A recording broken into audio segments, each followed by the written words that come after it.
have run out of time so badly, it's not even funny. But let's have this conversation and let's try and make this time quality. I'm inviting you to bring in your questions. We're continuing today with the assessment of the chances of the smaller opposition parties. And now we have the leader and founder of the Liberal Party of Ghana, LPG. Mr. Akpaloo is here with me in the studio. He's joining me. And the Electoral Commission, as you know, a couple of days ago announced 100% increment of the filing fee for the presidential candidate from 50,000 cedis to 100,000 cedis. Now, we have had some reactions. We've had some reactions from the political parties, including the LPG. The LPG has indicated that 100,000 is okay for them, but they have issues with how much the parliamentary candidates are having to pay. So we'll talk about the filing fees, we'll talk about their readiness and how everything else is going. I'd like to hear from you, so do send us your comment, your thoughts, your quick questions if you have. And yesterday I couldn't take a lot of your questions. I want to take them now. The number is on your screen. It's 0540-109009. Mr. Akpaloo, welcome to the show. Thank you, my dear. How are your campaigns going? We are winning the 2020 elections. It's going very, very well. So the 2020 elections, we can tell you we will win the elections. What makes you so confident? Yeah, because Ghanaians are ready to vote for LPG. Ghanaians are ready to vote for Kofi Akpaloo because they've been listening to us and they've been doing their own comparative analysis, and they've realized that this is the guy who has the message that they are looking for and they are yearning to hear. So we are ready, not only by talking, also by action. We're going to make sure we win the 2020 election hands down. So when did you do your congress to choose your flag bearer, or you didn't go through any congress? Oh, actually, we did an acclamation at Marriott Hotel. An acclamation? Yeah. For you, that sounds very autocratic, doesn't it?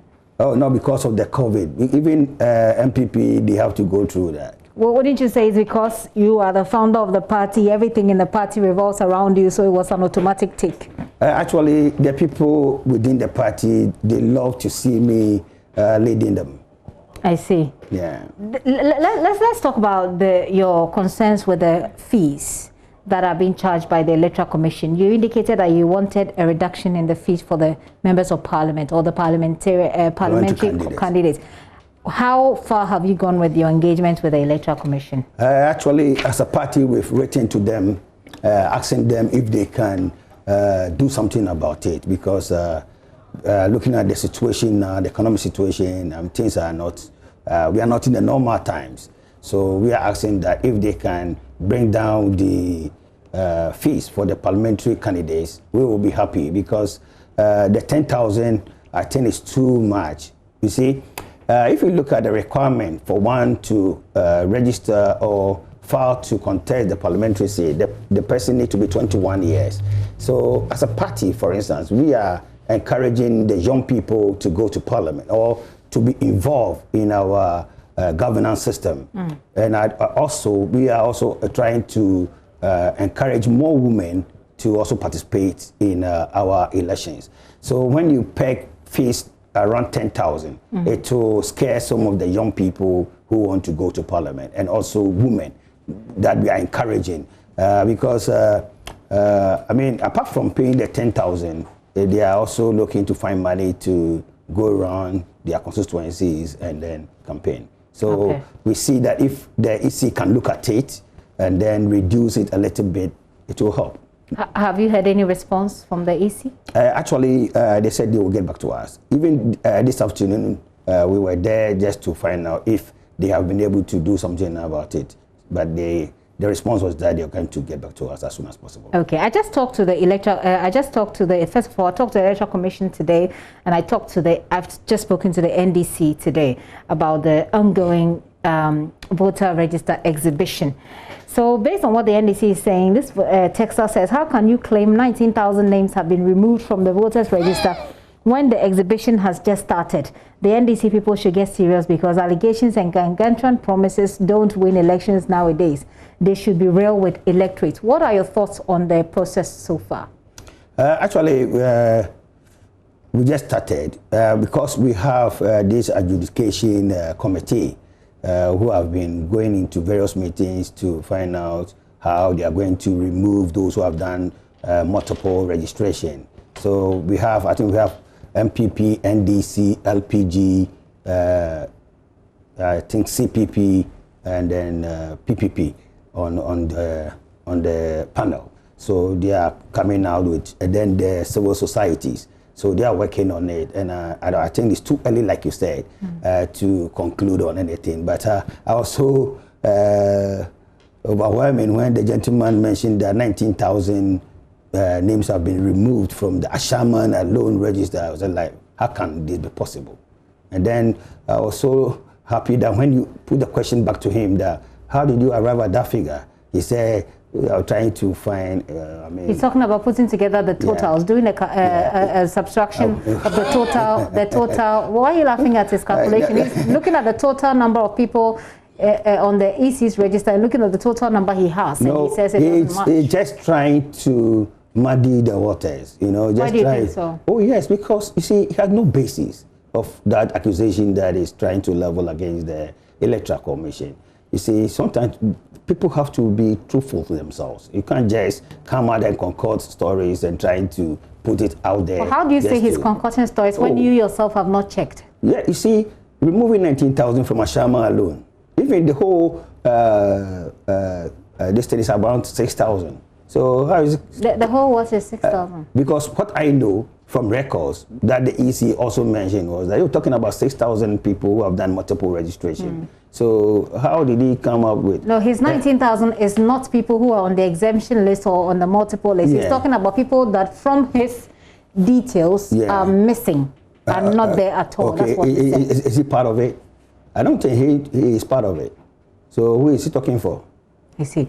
So let's focus on what we're doing right now, you know, engaging smaller opposition political parties here, is to give you, because yesterday I had a chat with the PNC's national chairman, and he said that there is a media conspiracy to, you know, keep small political parties where they are. I don't agree with that assertion. But what we'll do is to give the platform for you to market yourself. I tell you what people think about LPG and about, you know, such engagements. But let's see what this person is texting about. He says, good afternoon, Gifty. I want to find out from Mr. Akpaloo whether is the party that's going to take the cost of the filing fees for 8 parliamentary candidates across the country. Prince Nuruddin Baumia from Boko. Are you paying for the filing fees for the parliamentary candidates? How can we pay for parliamentary candidates? Why not? The parliamentary candidates themselves should pay. Okay, so you're not paying for that? Because if you go to MPP and NDC, the MPP, the parliamentary candidates pay. NDC, the parliamentary candidates pay. Is that not it? Okay. Because you have to pay about 40,000 or 50,000 before you can go through MPP, even before you go and meet the delegates. The same thing applies to NDC. So there's nothing free here. Okay. This one says that Mr. Kingsley from Tamale, your message has been duly acknowledged. This one says, well, I want to find out from Mr. Kofi whether the party is. Oh, okay. I think I've read this already. This one says that at Aswanse in the central region, we register on our name cannot be found on the register. Okay, I'm not really sure what you're trying to text, but let me take you to those who think that we shouldn't be entertaining such conversations. This person doesn't have the name. He says, Master, you are wasting our time. Please, you are my brother, and so stop wasting our time. No, let me put all, there are about 4 of them that are together. This one says, Akpaloo is a bootlicker. He's just joking with Ghanaians and we shouldn't take him seriously. NPP gave him a contract worth $1.9 billion at the ECG, and since then he has become a protege for Nanado. Yeah, $1.9 billion. It says $1.9 billion. Yeah. I don't know whether even the assets at ECG worth $1.9 billion. Did the MPP give you contracts? They did. No, got some I don't know. under the administration. Is ECG, is it for MPP? No, this is the ECG. You're responding to this message. No, ECG is a limited liability company. Are you responding to this message? Yeah, I'm responding to it. Okay. ECG is a limited liability company. And a limited liability, they can decide to do business with whoever they want to do business with. Okay. Okay? So it's not a Flaster House or Jubilee House. Okay, if you get a contract at Jubilee House, then it means you are getting government contract.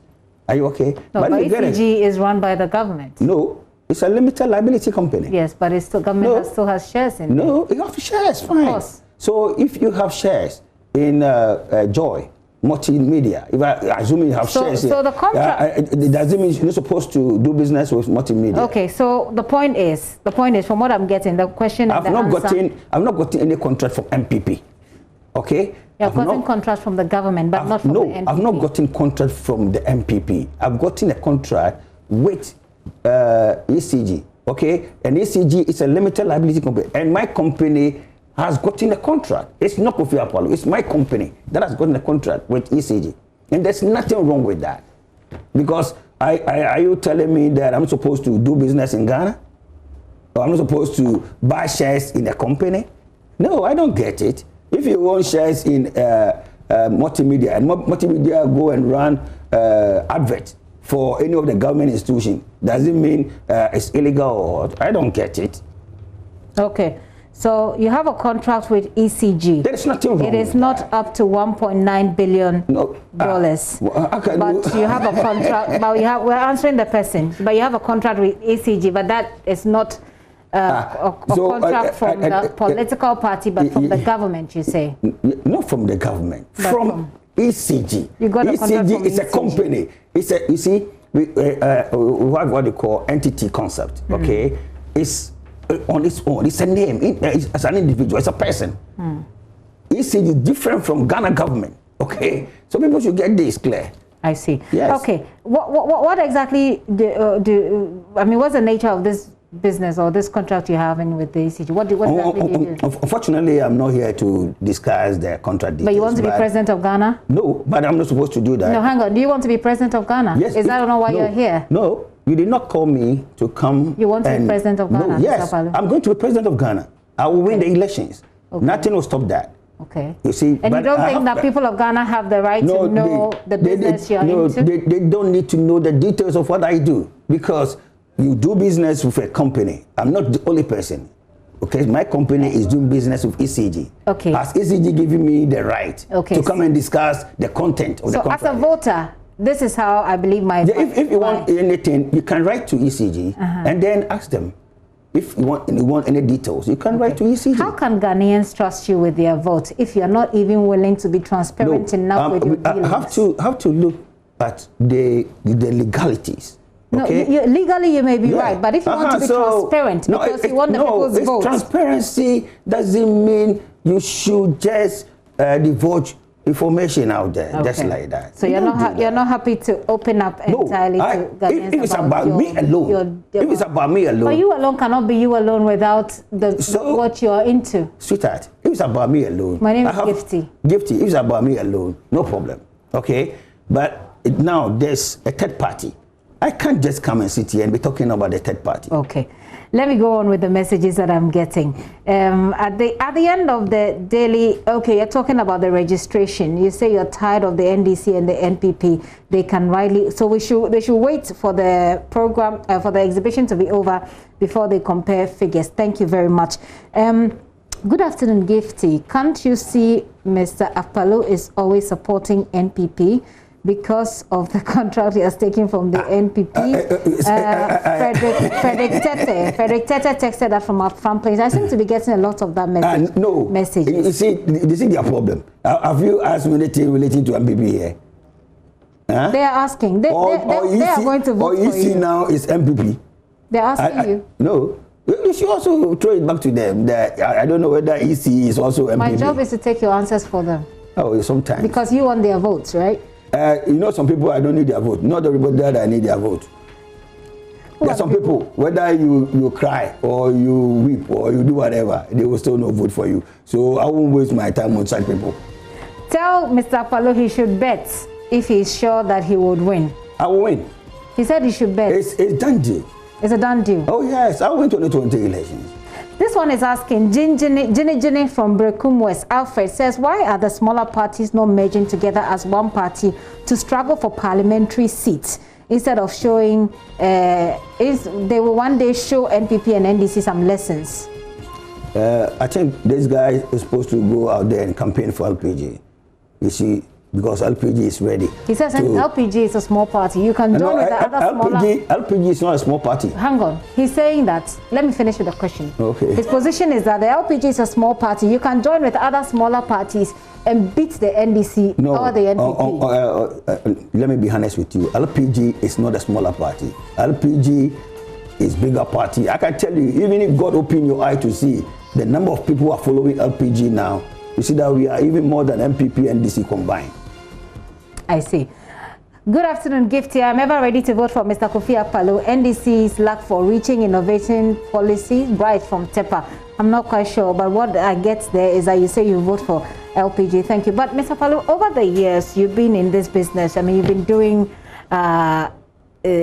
election after election. I mean, you've had your own issues where you've not been allowed to be on the ballot box, etc. But why do you think over the years you have done this, but you're still not performing very well when it comes to elections, even ones that you've been slightly involved? Well, actually, my first and my ever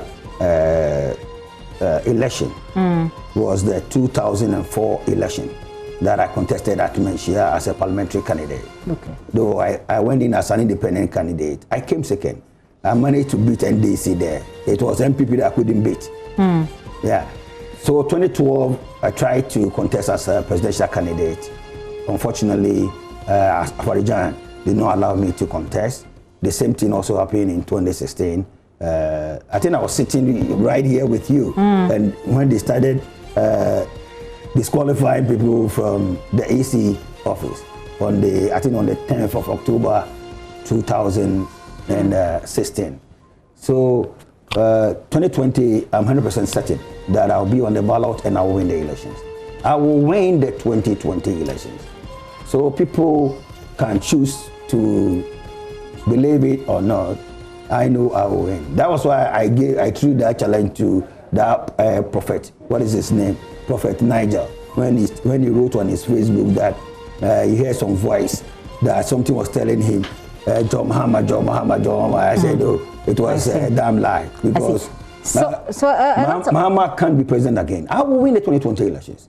I dare any prophet, I dare any imam, I dare any soothsayer, anybody who can see the future from here to tell me or deny what I'm saying. I will win the 2020 election. It's that sweetheart, Gifty. I will win it. I will win 2020. I have a lot of texters who are saying that if parties like yours would actually focus your energies on becoming a third, stronger party by coming together, you actually stand a better chance than you do right now. I give you the chance to convince people. I'm told to wrap up. Still, I have a lot of messages. People want to ask you a lot of questions, but give Ghanaians the reason why they should take you and LPG seriously at all. Oh, 2020 elections, we are asking Ghanaians out there to just go out there and vote for Kofi Akpaloo, simple and short. Because when they do, in government, LPG is going to put money directly into people's pocket. Every child below 18 years will receive 200 Ghana cedis every month. If you happen to be a twin, you are going to receive 300 Ghana cedis every month. This is what we call child benefit. So assuming you have 4 children, you should expect 800 cedis every month. Now, if you're unemployed, we have 2 categories. Those who have worked before but they've lost their jobs, they are going to receive unemployment benefit depending on their SNET contribution. And then those who have never worked before will receive what we call income support. And then on the third part, we are going to give people money. Those who are earning less, let's say less than 500 cedis, we will top them up to 500 cedis. We call them income supplement. The reason why we want to do that is that we want to give money to people to enable them to buy goods and services, just to stimulate the economy and to create jobs and to create wealth. I hear you. We are going to make university education free. I've run out of time, so I need you to end it for me. But most of the questions think that you love the questions. Yes. Yeah, but I'm not the one whose vote you're seeking. You're seeking the vote of Ghanaians. They are asking you questions here, and you have the responsibility to answer if indeed you want them to take you seriously. Most of them are asking about the seriousness of the party, which is why I said to convince them.